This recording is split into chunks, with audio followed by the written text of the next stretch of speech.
अंबाला में दिन में भीषण गर्मी पड़ने के बाद अचानक मौसम ने करवट बदली। आसमान में छाए काले बादल, दिन में हुआ अंधेरा। जैसा कि मौसम विभाग द्वारा तेज आंधी और लचक के साथ बारिश का अलर्ट जारी किया गया था। विभाग के अलर्ट के बाद किसानों की सांसें थमी हुई हैं, क्योंकि किसानों की गेहूं की फसल पक कर तैयार है और मंडी में भी पड़ी है।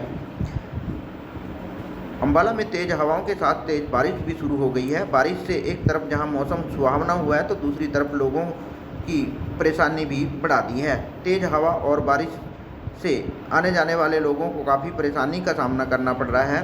एक तरफ जहां किसानों की फसल खेतों में भीग रही है, तो दूसरी तरफ किसानों की फसल मंडियों में भी पड़ी है और किसानों को अपनी फसल भीगने का डर सता रहा है।